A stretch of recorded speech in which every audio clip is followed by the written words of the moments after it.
Well, what's up, guys? Ben here, bringing you another video today. It's Sunday, and usually once a week during the season, or once like every couple of weeks, it depends on how I feel, we go ahead and we do a Q&A video. So I got some questions from people on Twitter. Shout out to those folks. We're going to bounce through them, and I'm going to give you my thoughts on each one. So let's dive in. First up, we have D-Mix. I think that's how I pronounce this guy's name. D-Mix. The two Z's. Do you think Boston bounces back from this weekend and makes a good run for the rest of the season? What do you think will be the determining factor? So right now, Boston went 0-2 this weekend with losses to Seattle and to FaZe. Obviously, two teams I think that are going to be pretty good at the first event, so I wouldn't lose too much full if you're Boston.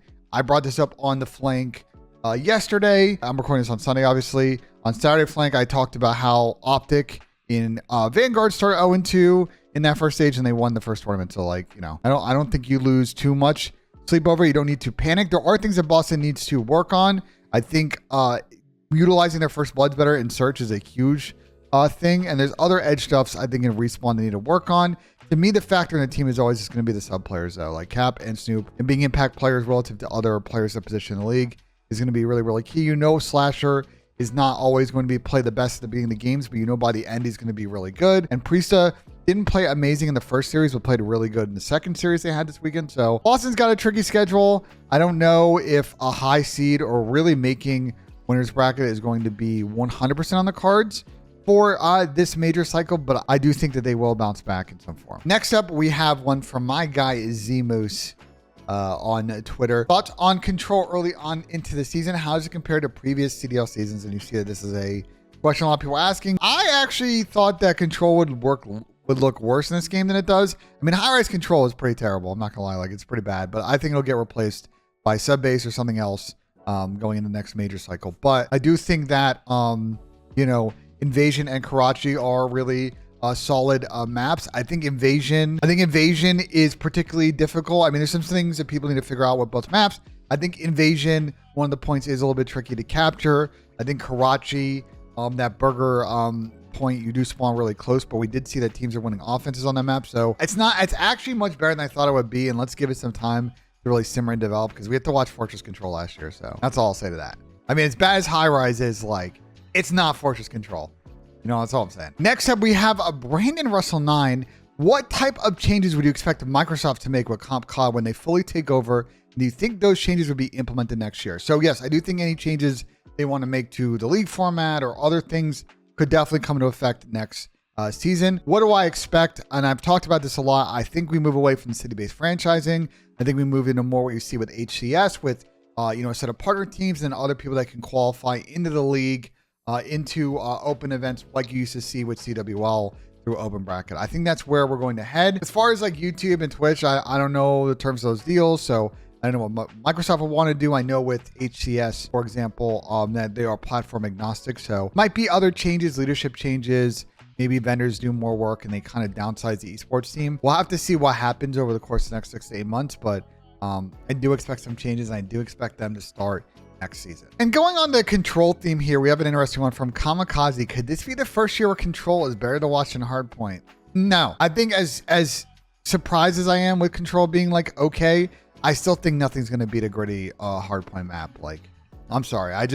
For me, I'm still locked in more on Hardpoint maps than I am on Control maps, but I like the thought process. All right, next up, we have one from Austin on Twitter. I actually really like his bio. He says, in a world full of hate, just be kind. That's a W right there. What's your opinion on challengers being hosted on Faceit? So if you watched my stream yesterday, you would know that we, based on some info I got in the chat, that Faceit has added a challengers kind of piece to their Modern Warfare 3 section on Faceit. So they've got like open, they've got the elites on there. So it looks like that's where we're going. Faceit's a solid platform. So I actually think that is, you know, not a bad change from being on Game Battles. There were some kind of finicky issues with how things were structured on the Game Battles platform and following information and all of that because of the antiquity of that platform. So I do like it from Faceit. We'll get more details probably, I assume, in the next couple of weeks on this front. I know Daniel tweeted about it this week that there's more info coming, but right now, it looks solid, so let's see how it builds out. And also, let's see the schedule, too, because I think that's the most important thing. All right, we got MJ United. Looks like he's a United and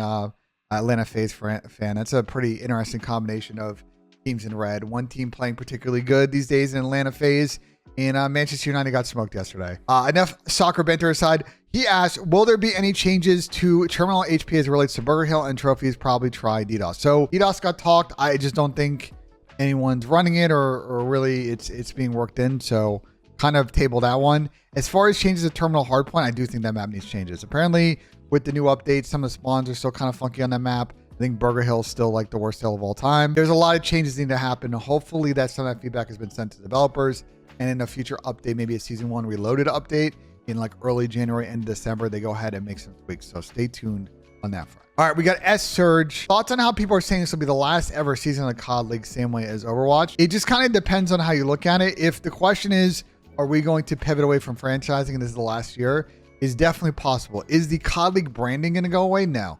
I think even if something else replaces it, they're still going to use the CDL branding. I just don't see like COD World League like coming back. First off, that logo would need a redesign. It's kind of doesn't really fit sort of the current design standards that are used today. And I really like the CDL logo and the branding. It could use some colors, you know, for sure. But I do think that the like name as well and with a branding update, like they can move forward in a new format with that. We got TRNK with Sledgehammer's intent add 12 plus maps throughout the game cycle. How much do you think we will see the map pool evolve, if any? I do think, as we have in past Sledge games when they've done this, that yes, it could definitely change. The pros are open to playing new maps if they're better than ones in the current pool. We have to be a little more patient in past years because how major cycles work. But yes, I do think the map pool may evolve once, twice, maybe 3 times over the course of this game if we see maps getting added throughout the seasons that they add into the game. All right, we got a couple more left. Austin, It's Jones on Twitter. How fast do you think Carolina will make a change if they struggle? I would assume after Major 1 would be my guess. If they're really struggling, if they go bad to split,